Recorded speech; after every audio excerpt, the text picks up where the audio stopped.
B2B buyers are leaving clues on the web that they're in market. Can you find them? This is Hellbent on Intent, where we sit down with experts, users, and skeptics to get to the bottom of intent data. Our goal is to break down what intent data is, what it isn't, how it works, and what it means for B2B technology marketers. My name is Tukan. Let's get to it.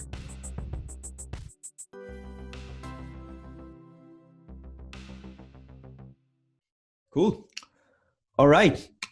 Hello, everyone. My guest today is Tina Bean. Tina is a VP of Strategic Partnership and co-founder at Kickfire. Welcome to the show, Tina. Thank you, Tukan. I'm so happy to be here. Awesome. Before we get into this, Tina, do you want to give a quick background about yourself? Yeah, absolutely. So as Tukan mentioned, I'm one of the co-founders of Kickfire. We've transformed a lot over the years. I started as the only salesperson at Kickfire for the first 4 years, and then transferred and translated that into running sales teams. And then finally, now I am into strategic partnerships, doing business development, having a ton of fun. My background is in technical sales and marketing. So really just the coalescing of everything to come together to bring this to Kickfire and bring it to market.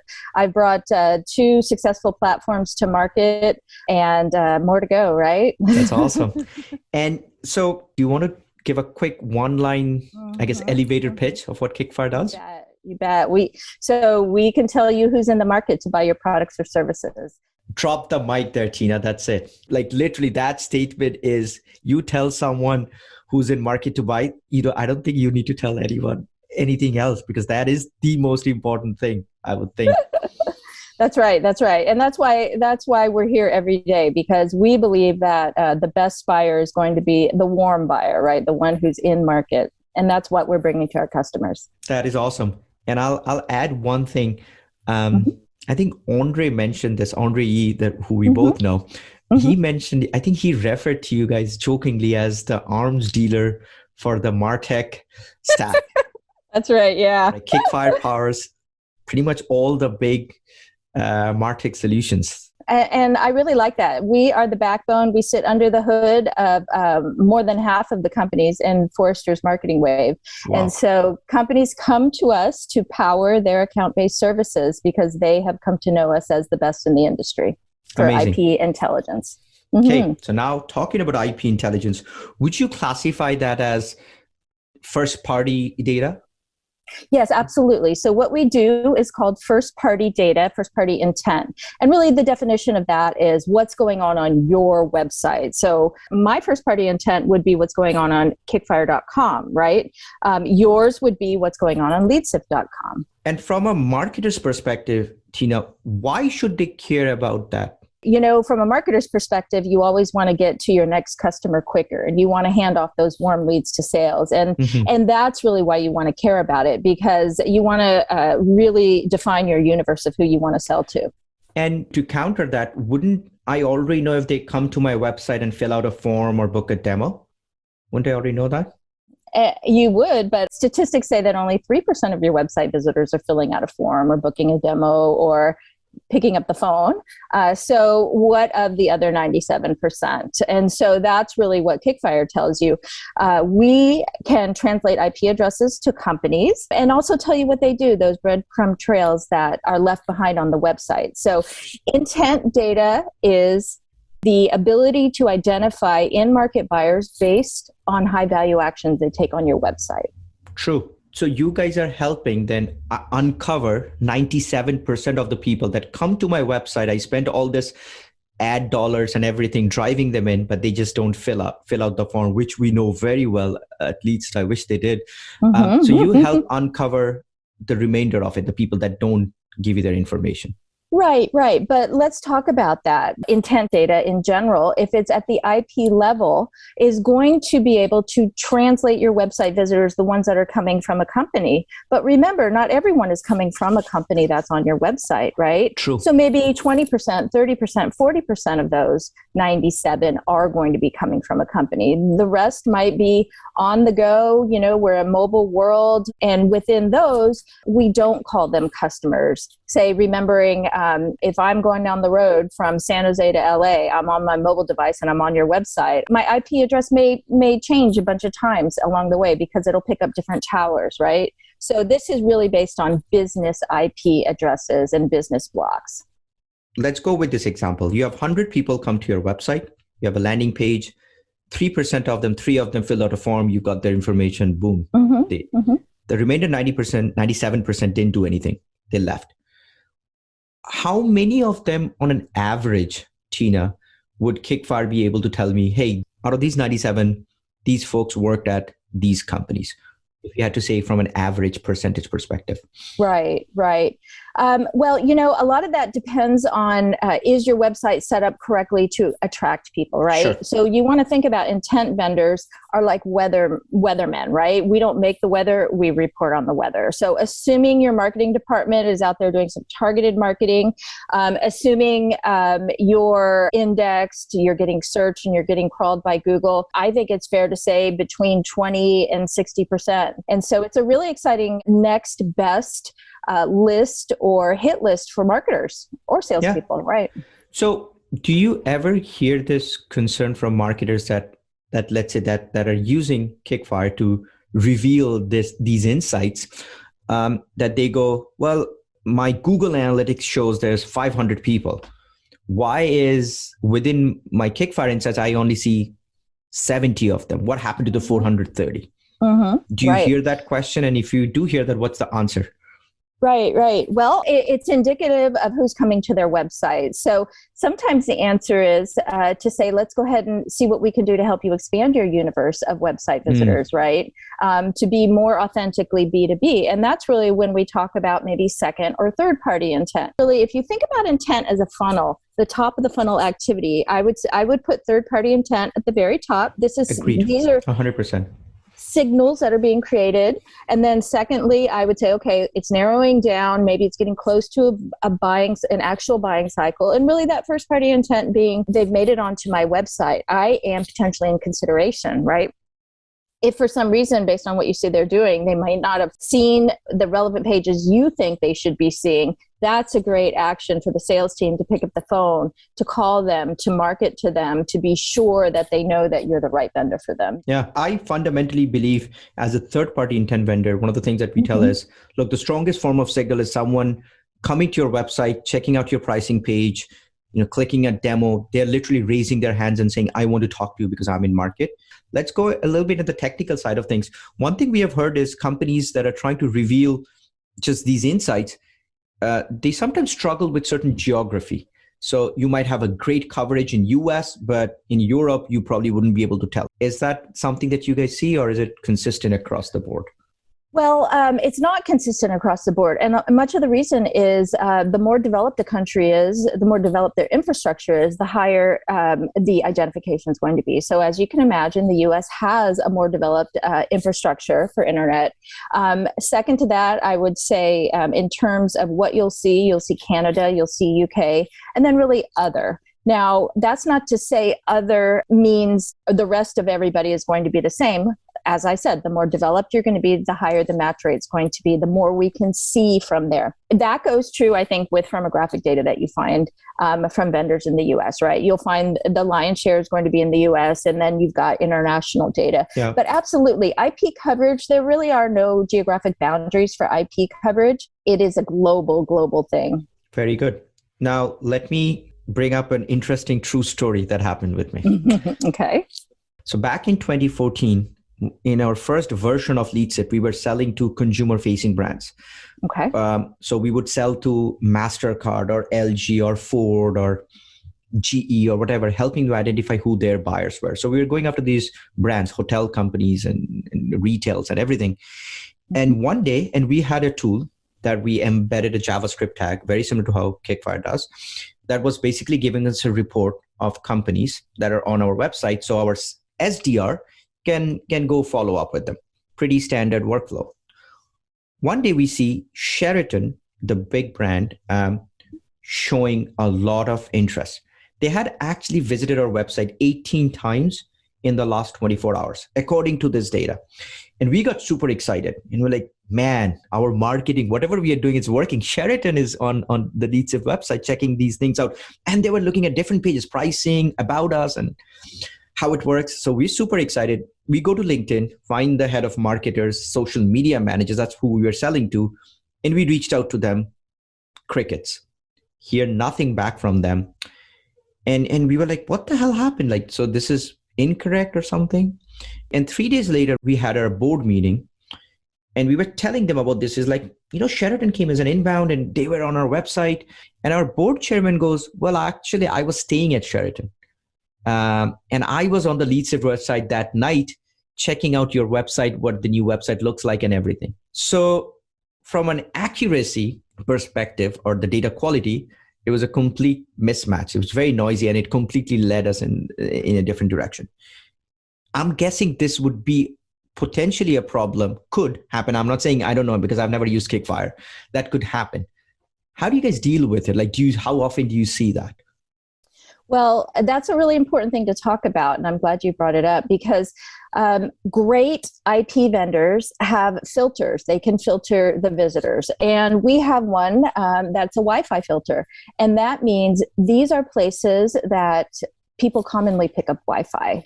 Hotels are great examples, airports, Starbucks, right? If I'm sitting in Starbucks filling out a form, I am not a Starbucks corporate. I am probably, good chances are I'm probably somebody sitting there in Starbucks filling out a form. So what we do is we have Wi-Fi flags and say, these are places that people commonly pick up Wi-Fi. So we don't include them in those reports. Either that or in the response, we indicate that it's a place people commonly pick up Wi-Fi.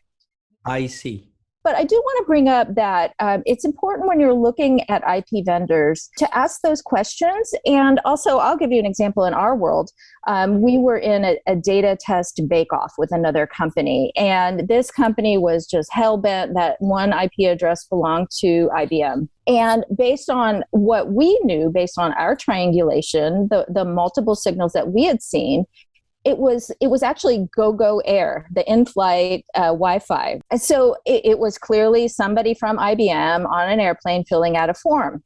Now, what does that mean? That means that it's possible that that IP vendor indicated that one form fill equals a successful match. And that's really not going to be accurate. That will bring so much noise into the picture.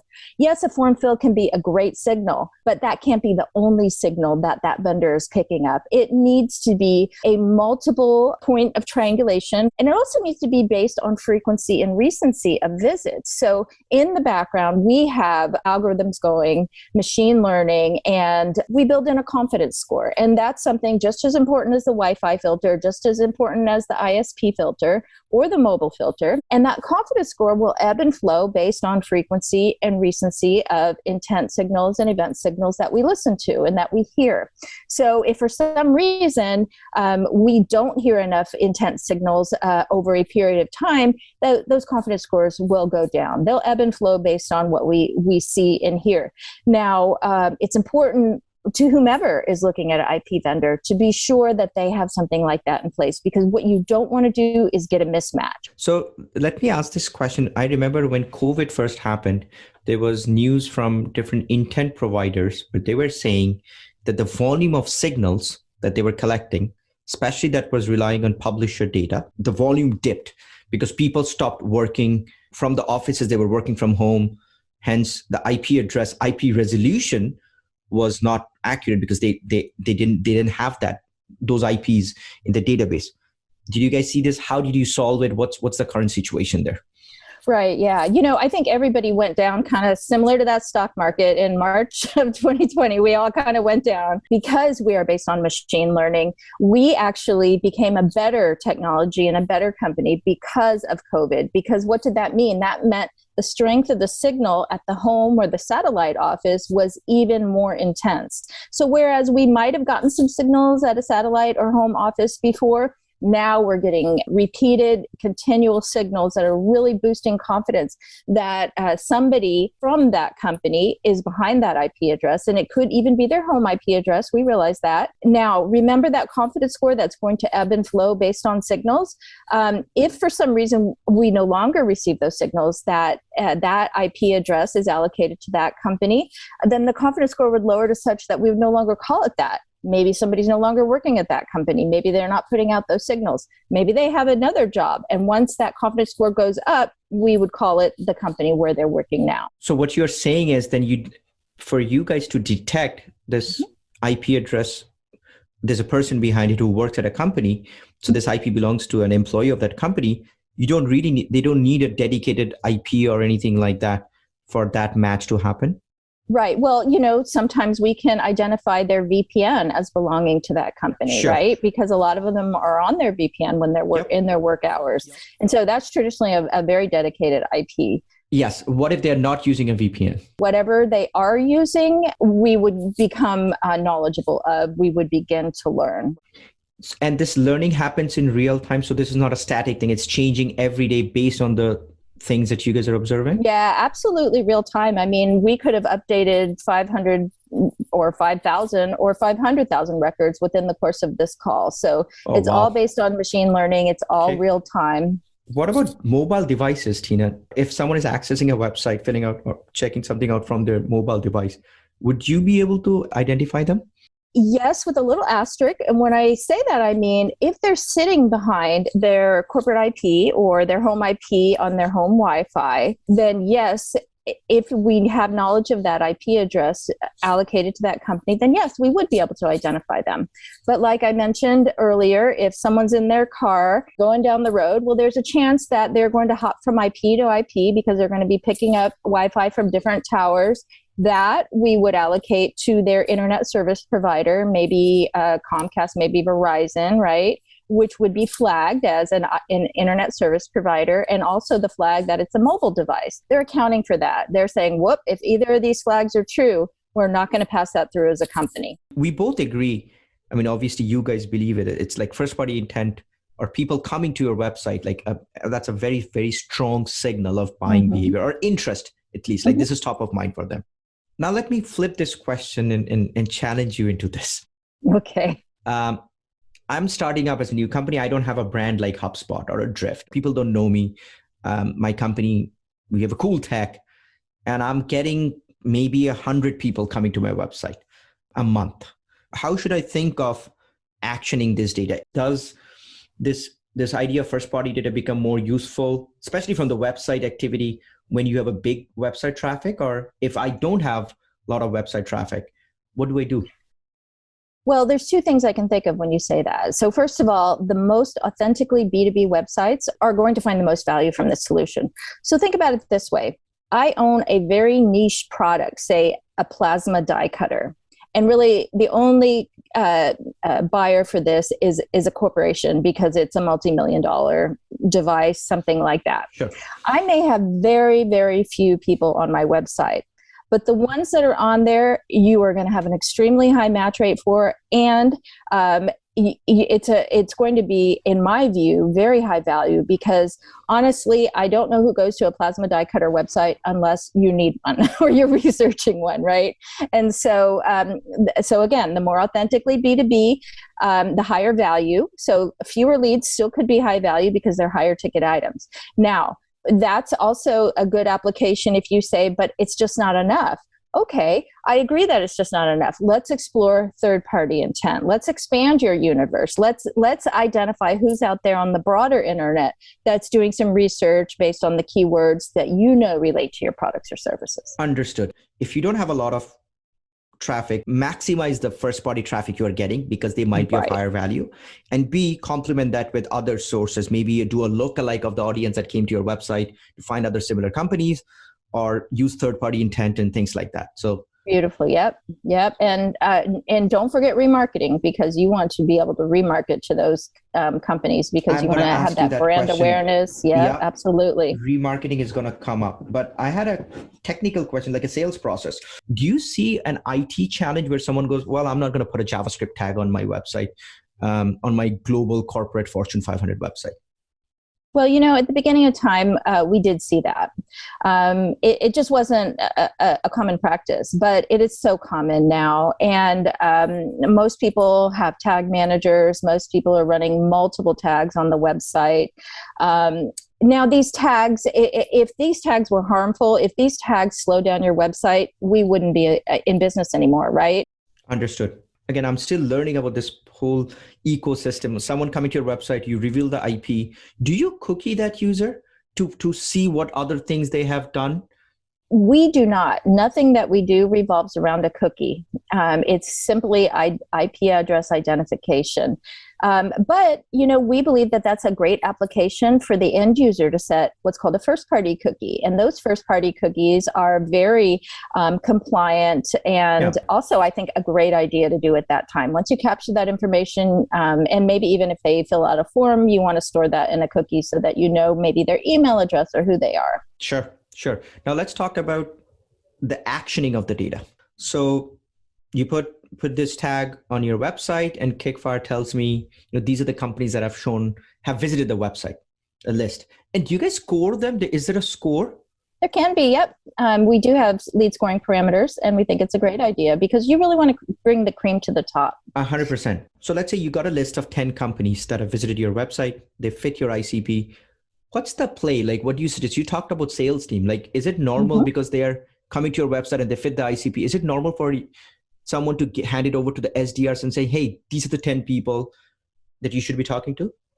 That's actually a best practice. Not a lot of, it's not always the case that a company has an SDR team, but when they do, we recommend that. Okay. Now, if that company is on the salesperson's sniper list, we think that's going to be a great time for the salesperson to pick up the phone and outreach or email. And when they're outreaching, Tina, sorry to interrupt, is it okay for them to mention that, hey, notice you were on my website? Well, that depends. It depends. Some people do, some people don't. Okay. And what we can say is back when this type of technology started, it was a little more creepy to some people. Now, you know what? If you're not doing it, your competitor is. So it's the expectation that website visitors are being tracked across the website and revealed to the website owner. Okay. So what you're saying is, given the fact that this is much lower funnel, it's much more focused group of people, give it to SDRs to follow up with them. Yeah, I think it's a great time for the SDR to get involved. Okay. You talked about remarketing. How does that work? How would this data fit into the remarketing? Sure. Well, remarketing can happen in a bunch of different ways. From, say, the Google platform, session cookies could be set, and then based on a parameter, those companies could go into a particular audience where you could remarket through the Google technology, or there are other great technologies out there. Rollworks is one of our partners that's known for their remarketing and retargeting technologies. So I would, I wouldn't consider a blanket message to everyone. I would say these are the companies that hit this particular product page. These are the ones that hit this particular one. And then whether you're remarketing on the B2B target display level, or you're remarketing through the Google platform or any other platform, I think it's important that the message is specific to the product of interest. Let's go back to our classic example of Sheraton. So Sheraton was researching, and when you remarket, would you then tell these remarketing platforms like a Rollworks or Tribly or whoever does these things to say, reach out to Sheraton or reach out to this IP address within Sheraton? So remarketing can happen in a couple different ways. If you're remarketing at the cookie level, then it's to that person, right? That it's actually to that browser. Okay.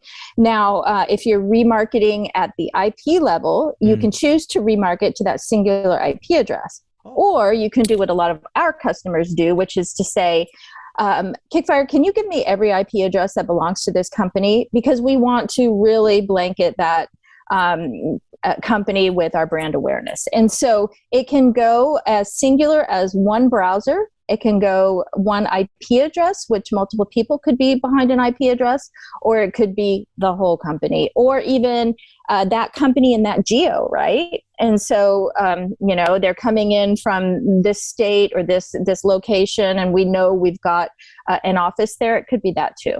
So when you reveal the information to the customer, you not only show the company, you also show the location of it. So it's coming from San Francisco, California, rather than, Halifax, Nova Scotia or something? We do two things.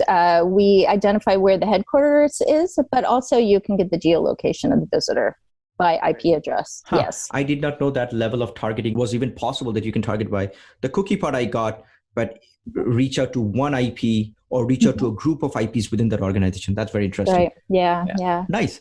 So let me give you a real example. So we actually embedded, thanks to you, we did a launch, LeadBot. It was by far the most successful product launch. We got over 100 leads in 24 hours. It's insane. Oh, fantastic. And we put the tag that you guys gave, Kickfire. And one of them was from this company called Freshworks. Okay. We're saying it live, but it doesn't matter. But so they came, they probably tried it out, but they didn't give us the email. So they are the 97% of the population. So if I have to action that data, Tina, should I give my BDRs that account saying, hey, someone from Freshworks, and we know it's from this region within India, I think that's where they came from. How should they engage Freshworks now that it's a real example? Right. Well, the assumption is that they didn't just see one page and bounce, that they probably looked around at multiple pages on the site. Okay. In which case there may be a particular, say they looked at your blog and they read a particular article. Sure. I would engage with content that is similar to that article, because that could be more resonant to them, right? Perfect. So you kind of want to go in with what you think they're in the market for. And maybe even expand from there. But I think that's really going to resonate the best. Who should they reach out to in Freshworks? Their ICP, right? If you sell a financial package and you sell to CFOs, then you want to either check LinkedIn or check some kind of contacts provider for that CFO email address. Understood. But and when I'm reaching out to that, so Kickfire is telling me, yes, it's someone from Freshworks, but we don't really know if it's a CFO or the CMO or CEO or head of IT. And my ICP is, let's say, CFO. Do you see there's a problem if I reach out to the CFO saying, hey, and share a piece of content, lead with a topical thing that I know they were looking on competitive analysis, and the CFO goes, well, no, I was not. I was not on your website. Yeah, that's fine. It could be one of many people on the website. That's right. So should they reach out to multiple people? Actually, we're finding more and more that there are buying teams. And so I think, I know that when I market to a company, we go after the marketing department. If you're thinking about our software as a service platform. Yeah. So we might go after the CMO, the head of demand gen, the head of marketing ops, right? All these people in this universe are going to be relevant. And so I think whatever you sell, there's going to be relevancy within that department level. And so you want to get to that buying team. And more we find that there's multiple decision makers in this process. Perfect. Well, Freshworks is their marketing team. That's what we sell to demand gen. It's there getting you some go. Outreach, head of growth. All of those titles are getting very good. This is awesome, Tina. Thank you so much for sharing all those insights. There was a lot of things I didn't know, to be honest with you, about how you guys do the accuracy, how all the matching, the real-time update, the IP level, the individual IP. And so this was very, very thoughtful and helpful for me. I know hopefully it'll be for the audience. So I do have to ask you a question before we end the show. So let me ask you this. Are you hell-bent on intent? Oh, hell yes. I am hell-bent on intent. Let's go. I love it. That's the clip. Perfect. If you like this video, please drop us a like. Let us know what you think of it. And if you're hell-bent on intent, click on the link in description to stay updated when each new episode drops. See you there.